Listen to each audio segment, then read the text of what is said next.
Ladies and gentlemen, please welcome back the President and CEO of the Center for Houston's Future, Brett Perlman.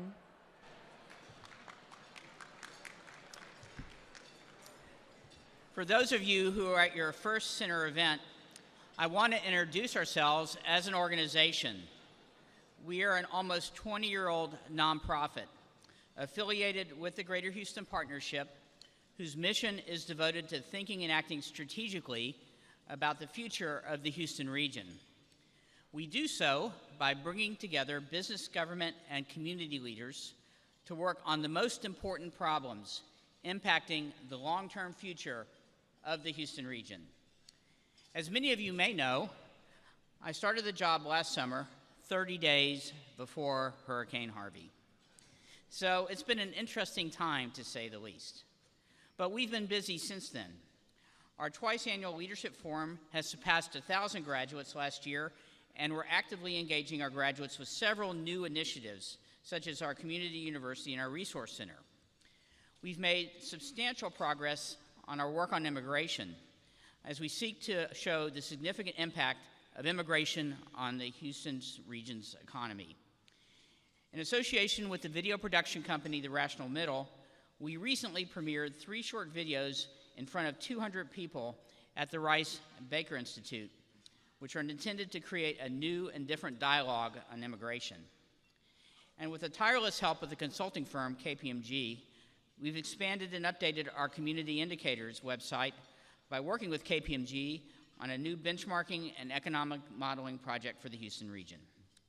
In addition to all this work, we've recently begun a dialogue with a number of community stakeholders, government leaders, and national and local foundations on what it means to be a resilient community. Now, it goes without saying that Hurricane Harvey created a new reality for us in Houston and brought into sharp focus a range of problems that demand urgent attention. Despite that urgency, we also believe that taking a broader long-term view is critical as we look over the horizon. So when we think about what it means to be a resilient community, we're inspired by the Rockefeller Foundation's broad definition. Resilience is the capacity of a community to survive, learn, adapt, and grow by addressing both shocks and stresses that impede our progress. In the wake of Hurricane Harvey, the entire world witnessed the way Houston stood up to that acute shock, and we're justifiably proud of that. But we've also come to understand that resilience also requires looking beyond the immediate to build capacity to better address the next shock, as well as to improve our community by dealing with ongoing stresses. So as we consider this idea of resilience, we thought about how hard the arts community was hit by Hurricane Harvey and how the response exemplifies resilience. But we also said that Harvey presented an opportunity, not only a challenge, but also an opportunity. As the Houston Chronicle aptly stated in an editorial in December, the creativity and resilience of our local troops is a story in and of itself. The arts organizations help anchor Houston's downtown, and their determination in the face of nature's fury will be key to the Harvey recovery. So in the spirit of celebrating resilient leadership, we're glad that the leaders of the Houston Grand Opera, the Alley Theater, and Theater Under the Stars, along with the CEO of Houston's Theater District, have agreed to help us understand not only how they faced the shock of the storm, but also how they are now learning and growing from that experience. If you'll turn your attentions to the screens.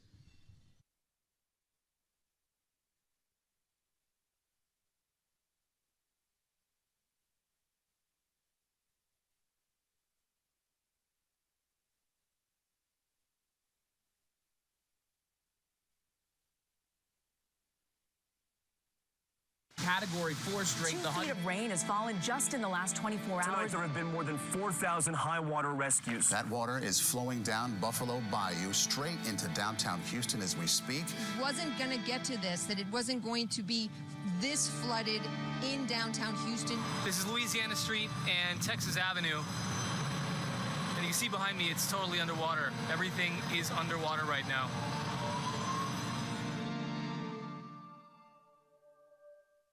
everything started shutting down around the city. So we decided to cancel the performances on Friday and for that weekend because we knew that something big was going to happen. And I was downtown on Friday, and not much happened on Friday. It was still relatively calm. Nothing was happening of any consequence. When I was canceling Theater District Open House after 6 months of work, the expense, everything that the organizations put into that event, how much they count on it for their seasons, I was like, this is going to be awful if Sunday is a bright, sunny day. Certainly, well, a lot of it was about human resource and protecting our human resource because we knew those were things that we could do in advance, making sure people and their families were able to get home in order to prepare for their own personal reaction to the storm and brace themselves, so to speak. And then with the building, it was about making sure that all of our infrastructure, especially on the lower levels of the building, were up off the floor, moving stuff to higher floors if we could, just in case. We knew it was going to be bad, so on the Friday, we started taking stuff out of our costume shop and our wig department, which are in the basement. And so we started to remove those. Anything on rolling racks basically was removed to the 6th floor of the Worthing Theatre Centre. And then everything else was put up on top of tables. And the reason we did that was, Tropical Storm Allison, there had been some water in the basement, about 14 inches. Little did we know it was going to be 14 feet this time. The water from Harvey came in completely different. It flooded the streets for the first time, flooded Texas Avenue. Probably about 4 feet of water was on Texas or more. And that water came up the front steps of the alley and up the driveway of the alley. Well, the driveway of the alley, it turns out, has a fresh air grates. And so when the water came up and covered those grates, which it did at great force, our power vault flooded completely to the ceiling, and then that blew out the doors into our tunnel, which then flooded the theater and all of our rehearsal spaces for the new house and our props storage. The Hobby Center had 2 amazing gentlemen here, 1 engineer and 1 security guard they were trapped here, I think, for 5 days. And they knew that they couldn't keep the water from breaching the building entirely, but they started redirecting, finding tools and resources inside the building to redirect the water so that they could control where it was going to breach into the building. And they saved, I think, the building itself from a lot of damage that it could have otherwise sustained. We came down on Monday. We were able to find a couple of streets and was able to park probably 2 or 3 blocks from the theater district and walk in. We went into the alley first, saw the devastation in the alley, and then went to Jones Hall. Couldn't get into Jones Hall, but took some pictures and sent them to the other residents. And then we got to the front doors on Fish Plaza of the Wortham, and we sort of went backstage and started to look at what the damage was. Stairwells that go down to the basement, which have 3 or 4 kinks to them in terms of turnbacks on themselves, were full to the stage height. We were walking down to the theaters and there was this catfish just laying in the street, so lost. And I thought, you are like everyone else today, just lost in this storm. Our focus was to get that first show up, because after it premiered in Houston, it was moving off Broadway. And so we wanted to make sure we got that show up. So that was kind of the laser focused on that. We then worked on Cleo and tried to figure out where we would put that show. There was no theater available in town. We went even to high schools to see if we got auditoriums. And so we realized that we weren't going to get that show up. We were going to go ahead and rehearse it, and then we had to reschedule the entire rest of the season. We looked at many, many different places for various different things, then came up with one of the options being the Resilience Theatre, and started to think this is possibly one of the ones we have to take. An opera company is not about a theatre. An opera company is about creative artists doing great work together, and we've proven that you can do that in different spaces. You can allow yourself to use some of the creativity that sometimes being in the same venue year after year after year can get stifled. The overriding lesson that we learned is that you got to act fast and you got to move quickly. You're not going to get this stuff done unless you are constantly on it. It was so sad to see the glamour of the buildings just muddy and and all the water. I think one of the things that I'm most proud of, though, is the way the Arts District and the Theater District came together in the wake of Harvey, doing the free concert, which is the first time ever that we performed as individuals. I think there have been so many acts of personal and company acts of generosity towards each other that I wouldn't want to single out a single example, to be honest with you. People have helped each other. We've all had highs and lows through this. People on our staff, they're very conscientious about, how do you ask someone who has just lost everything to buy a $30 ticket?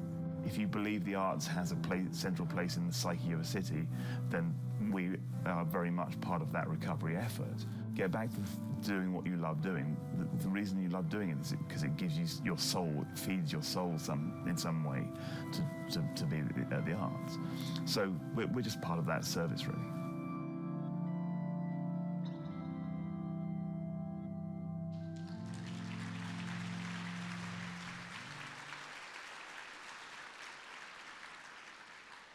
Well, I hope you enjoyed that. That's such an amazing story. So thank you, Dean Perrin and Hillary, for being with us today. And thank you, Catherine McNeil, for adding your perspective to that remarkable video. Before I hand it over to our moderator, Houston Public Media's Ernie Manuz, just one note. Today is Perrin's birthday, so I want to sing a happy birthday to Perrin. Happy birthday to you. Happy birthday to you. Happy birthday, dear Perrin. Happy birthday to you.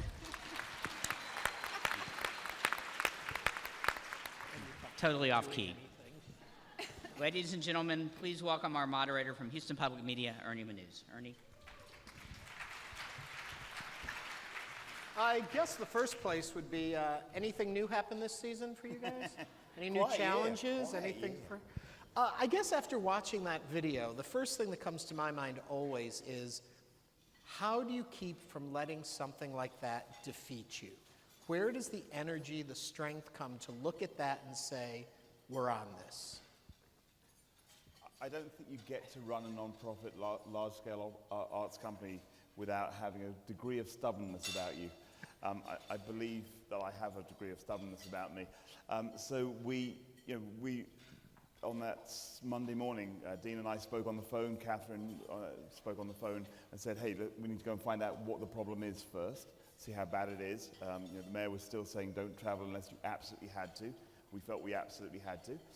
So we came downtown and from that, there was never any question to us about cancelling, or you have to find out what the problem is and then come up with a solution. As Dean said, act fast.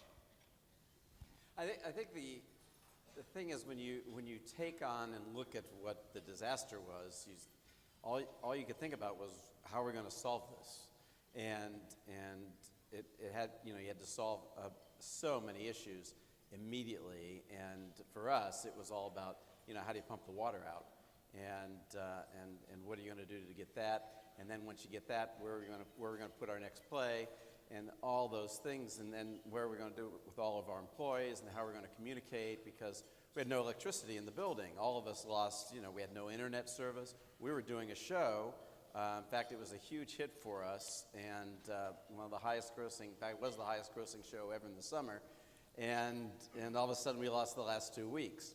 And so there were just a number of issues that you had to tackle immediately. So it was basically all day, all night, all day, all night. And you just got through it. It is about prioritization. I think like any major problem that you have, it's about breaking it down into the smaller pieces, prioritizing them, and then just pushing through. And all of us have sat through enough bad technical theater rehearsals that we're like, oh, okay, we dress this one first, and then the rest of it will flow. So, how quickly do you realize the financial impact it's going to have on you and the whole season? How quickly do you start calculating that out and figuring what you're going to do? Start day one, but we're not done. I don't think any of us really fully understand just yet what the total impact is going to be. I think rather you go into very pragmatic mode. You have to solve the problems, as Hillary said, one at a time. And so the financial component part of that really comes after that first period of time in which you're like, okay, my building's completely full of water. That's a problem. Then where are we going to go? Where are we going to perform? Where are we going to rehearse? That's a problem. How are the staff going to react? Some of them have lost their houses. That's another problem. The financial part actually comes much later in the thought process. We are creative people who've got to run organizations because we're problem solvers. And of course you can't ever think money doesn't matter, but when you get to detailed financial breakdown of losses, that has to come later down the line because you have to know what the problem is first.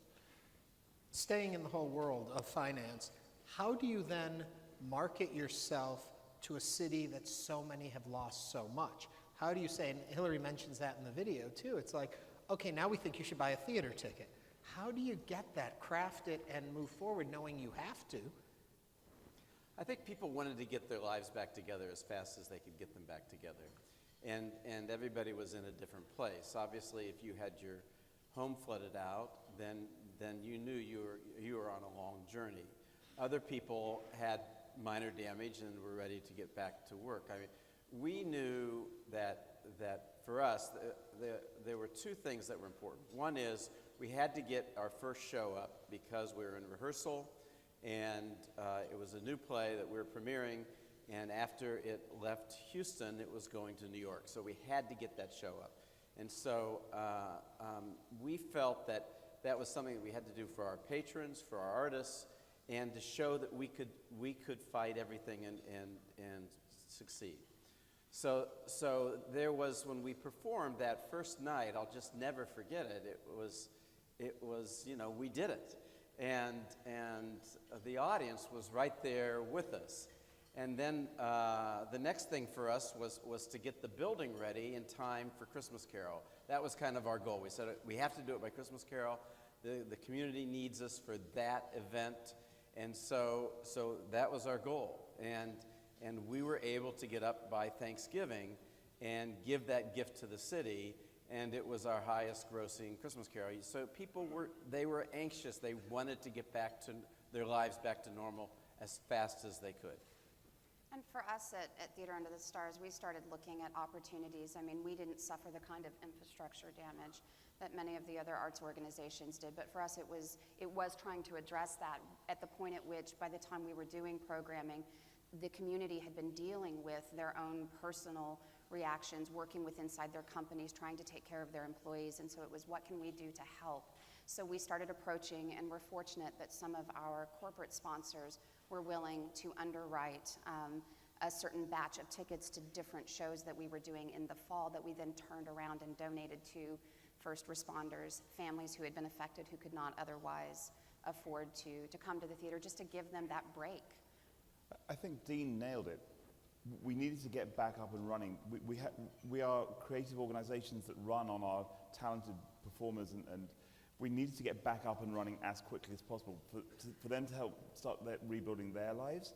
But also, if you believe that the arts has a vital role to play in the rhythm of a city, our job it's not the same as a hospital. You're not saving a life on any given day, but you are making a life worth living for people. So my recollections looking back with this huge amount of 3 months now of hindsight, which seems like 3 years, is for the end of from the hurricane through to the end of the calendar year, the city was rocked. We were out of rhythm. We were just really struggling to get back to feeling it was okay to even go out to dinner. I have to say the Astros, Go Stros, helped enormously with all of that, because suddenly it was okay to laugh. You found a way. Two times, come on. I'm going to repeat it. We still need the Astros to win this season. That getting back into feeling okay about laughing, joking, enjoying being in each other's company actually helped us. It didn't help us that our first night clashed with a divisional championship game, or our second first night clashed with a World Series game, and we're at the George R. Brown next to Minute Maid Park. That didn't help. However, the rhythm of the city coming back really did help, and we're now starting to see the confidence of the city to return. Although, in a couple of conversations just before coming in here, that rainstorm last night, it still creates an odd reaction in people. It was a little bit of rain last night, but we all felt it. We're not going to be confident and happy with rain coming down in Houston for a long time, because we know what the devastation can happen if that goes on for a period of time. I want to go a little bit broader out, and we talk about, or at least I posed the question about ticket sales and what it means, and I think people forget the financial impact that having a theater community does for the whole area, for the region, for other businesses, for the employees. If you can talk a little bit about that, that pebble in the stream kind of effect that having a theater district creates for a city. I think Houston has the second largest theater district in a small area in the country. We're one of only 4 cities that has a full-time opera, ballet, symphony, repertory theater, and a touring house. So we don't often get to say that in front of such an esteemed group of people, but we should be really proud of theater district and what theater district represents, because it is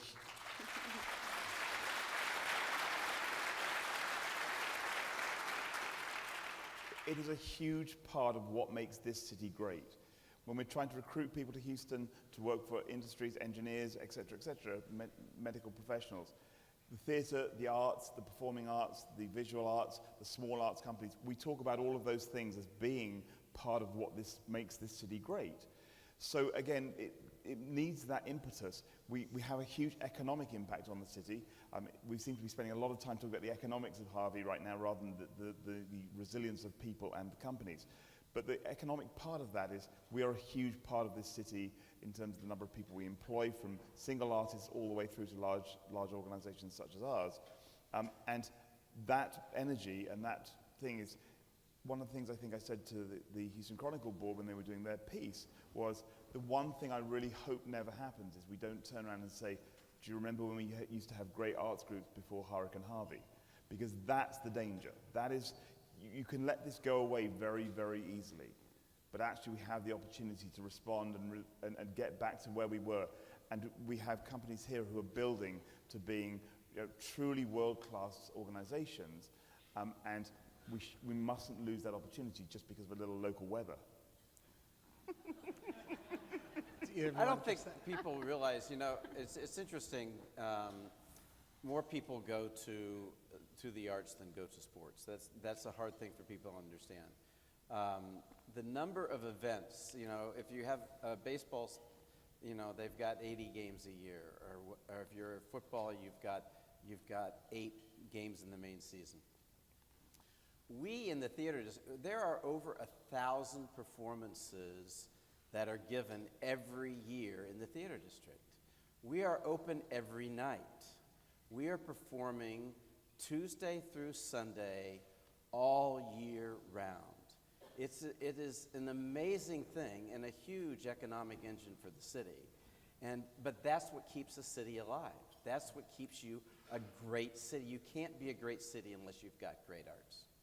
And the other part that I think people need to remember too, so it employs all the people that it does, the actors, but also ushers and parking attendants and on through different things, and restaurants are affected, and then hotels are affected, and shopping is affected, and one thing leads to another. And so if you folks aren't operating, it isn't just your companies that are suffering. It's not just you in the moment. Not at all. And for the majority of the buildings are owned by the city, but run through Houston First. And I would be completely remiss not to mention the role of Houston First in the recovery from this devastation, because Houston First found us a new home. Yeah, they really deserve it. Houston First found us a new home within the George R. Brown, which we christened the Resilience Theatre. But again, if you start to look at the parking garage, that space I think has, Peter Books-Stravix here, he'll tell me I'm wrong, I'm sure, 1,700 spaces or whatever that is, which is empty for 4 or 5 months, and then the theatre traffic isn't coming in and stuff. Again, it's a huge economic driver for that part of the downtown, but also for the whole city. So the economics of it is a very important part, but what it gives to the city that is not economic, tangible benefit, I think is so much more.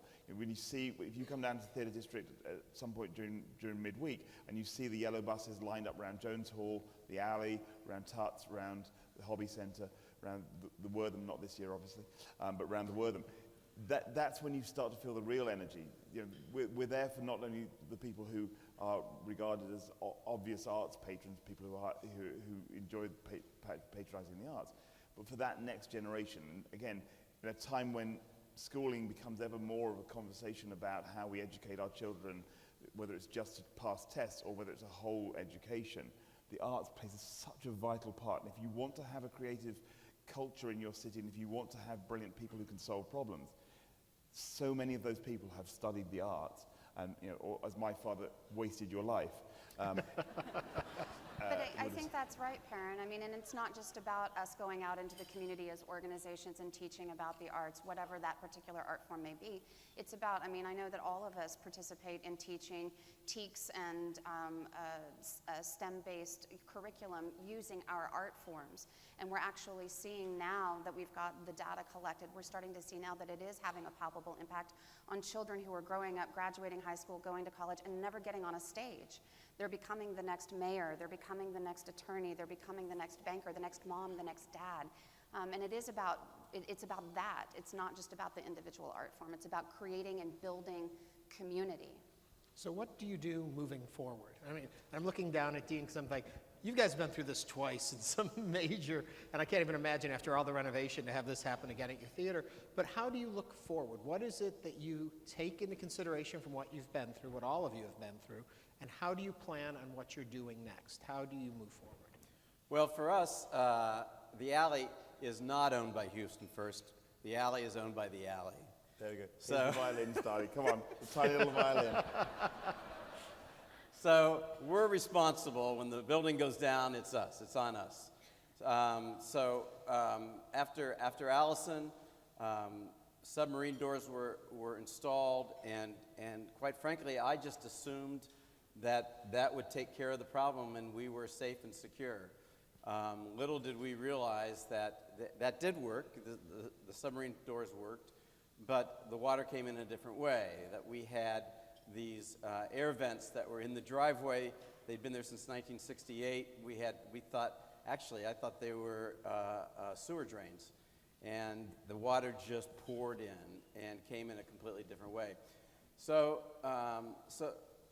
we have to look at the building and how we can protect it. Not only, we can fix that problem. That is actually a very easy problem to fix and has been fixed.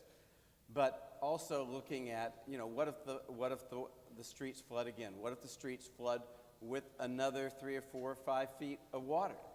What are we going to do? So now we're going to do mitigation around the entire building. So every place, every door, every entrance will be cordoned off and waterproofed. And so that we will never have this happen again. If it kills me in my lifetime, and it will. We're not gonna have it happen again. It's Houston, don't threaten it. It'll come after you. Hillary, from an artistic point of view, what do you do moving forward? Well, I think from an artistic point of view, I don't think that you can divorce the artistic aspects of our organizations from the administrative function at all. I mean, I think we're here, as Perrin and Dean have both said, to be supportive and to provide a necessary, I think beyond necessary, a vital service to our community. We're here to make life worth living, to provide those opportunities for enrichment and engagement.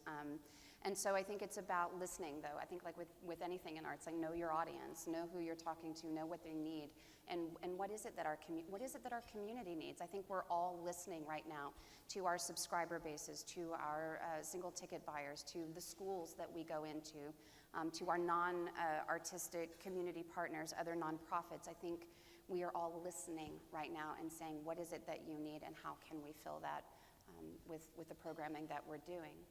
As they give me the wrap signal here, last question across for all three of you is lessons learned. What are you taking away from the last however many months it's been? Watch the weather forecast.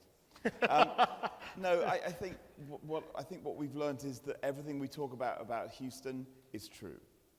The way we all have responded to this, from people who dealt with a devastation like this, I don't think I saw anybody take a backward step during this process. I'm blessed to work with unbelievable colleagues, both within the theatre district leadership, but also within my own organization, within my own board. Everybody took a step forward and went, okay, we've got this to deal with, let's deal with it. And we talk about Houston being a can-do city.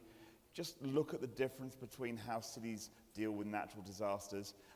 I'm so proud. I mean, I've been here 11 years now. My kids, mainly grown up here. I'm so proud to be a Houstonian because of the attitude we had immediately after this. And we proved that we care about our city, we care about each other. wherever you come from, we all care about each other, and we're going to help get ourselves back on our feet. And as the arts community, we will rebuild. It's about supporting and nurturing each other, again, from individual artists right the way through, and making sure that no one is left behind. And I think that, if anything, we've learned that everything we say about Houston, once you hit something like this, a natural disaster, you realize it's all true. It is a can-do city. It's a city that will just go, okay, roll our sleeves up, let's get on with this. Ups, downs, we have it all. Mainly since I've been here, actually, so maybe I'm the jinx.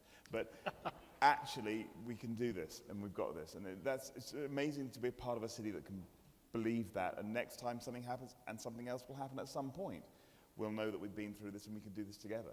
Hillary?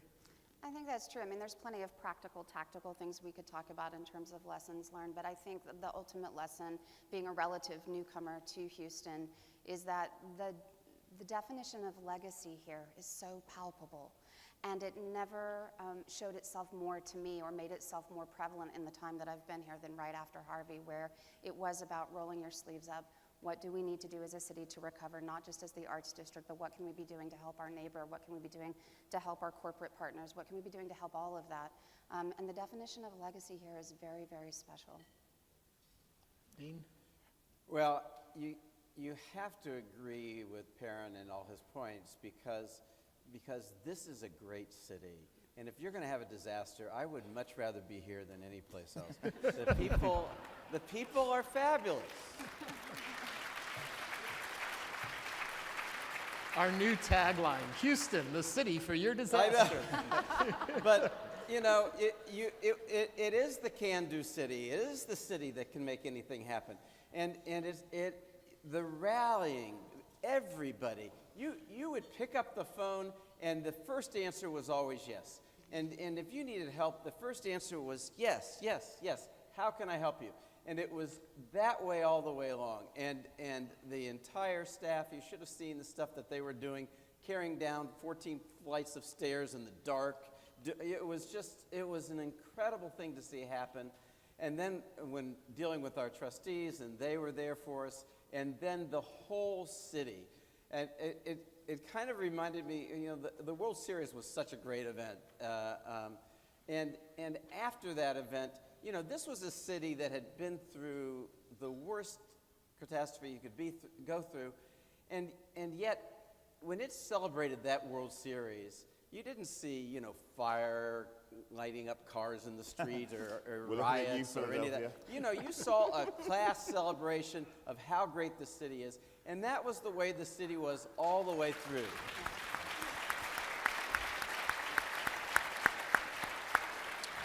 And unfortunately, due to time, I have to say, Dean Gladden, Hillary Hart, Perrin Leach, thank you all. I'm honored to call you friends. Let's hear it for them. Thank you.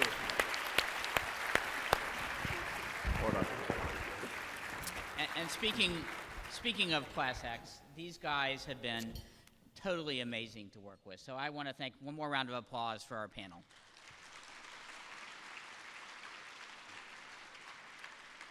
And now it's my distinct honor to present the Eugene H. Vaughn Award for Civic Leadership. This award was first presented to Gene Vaughn in 2004 in honor of his visionary efforts as the founding chairman of the Center for Houston's Future. The award is presented annually to those whose lifetime of achievement has significantly shaped the future of the Houston region. And it's hard to imagine who personifies better the values of the Center for Houston's Future and the qualities of resilient leadership than today's honorees, Andrea and Bill White.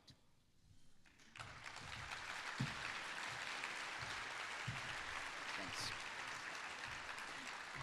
Bill's decision to open their doors to the victims of Hurricane Katrina was an act of leadership that won him the JFK Profiles in Courage Award, and he's also been a role model and mentor for me when I was in public service and was one of the first people I called when I returned to the city of Houston. And there's no question that when we read the Chronicle's editorial page, we're getting the expression of Andrea's warm and neighborly love in this community, not to mention a dose of good common sense advocacy. So you guys embody, I think, the idea of forward-focused, empathic leadership that builds resilient communities. And I'm so proud to present you the Eugene Vaughn Award. Thank you so much. Thank you.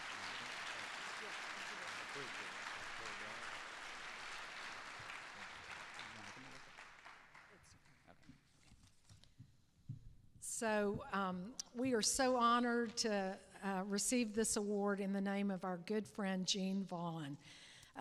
He's been a mentor and a friend to Bill and I for so long, as he has been to so many of you in this room. And if we could go around and collect all the letters that, the kind and thoughtful letters that he's written everybody in this room, I bet we could bind about a 1,000-page book. So, Gene, the lights are too bright, I can't see you, but know that we just are so grateful to you, as are all of your many friends, and the city of Houston is so much better for everything you've done for us.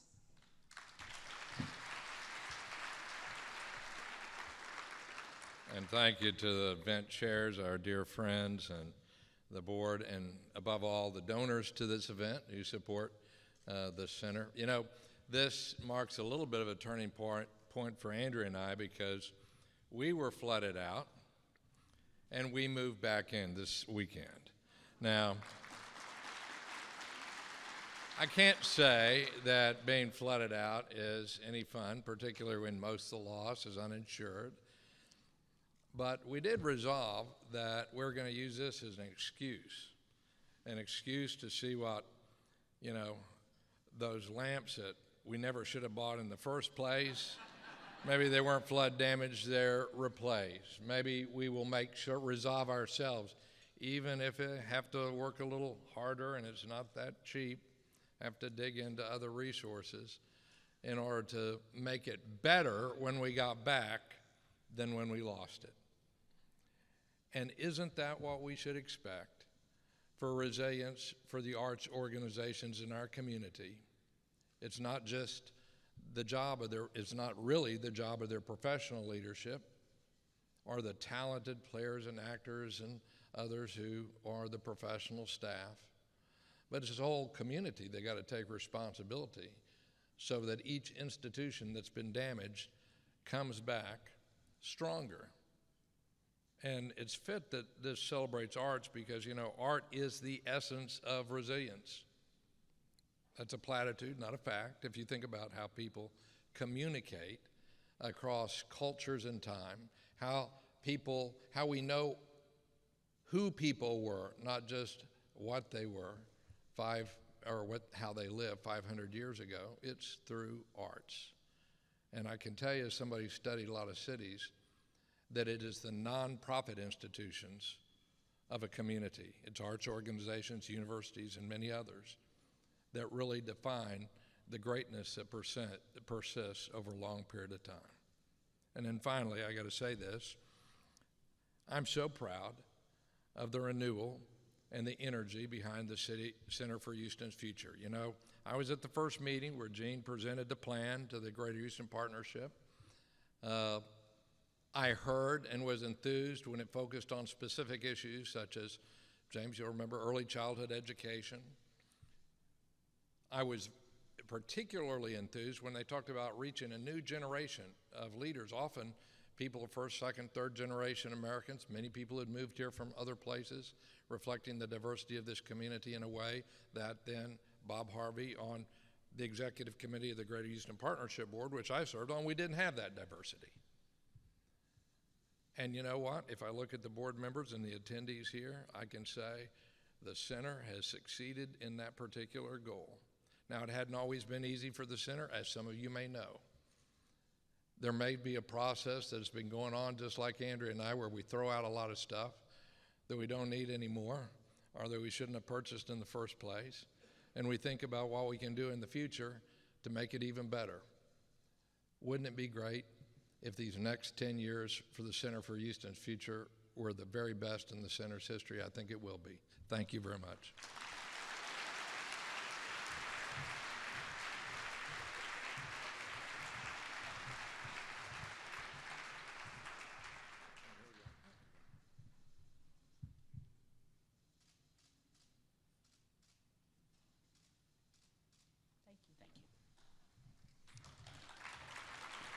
Andrea, Bill, thanks so much and congratulations. And thanks to our panelists for showing us the path to a more resilient Houston. And special thanks once again to Wai-Ping Sung and David Lebron for their leadership. You've done such a remarkable job for us. As you leave, please consider taking this centerpiece piece to brighten your day. Arrangements are on sale for $20. Please leave cash or check in the envelope at your table. Thank you for being here, and thank you for being part of the Center for Houston's Future.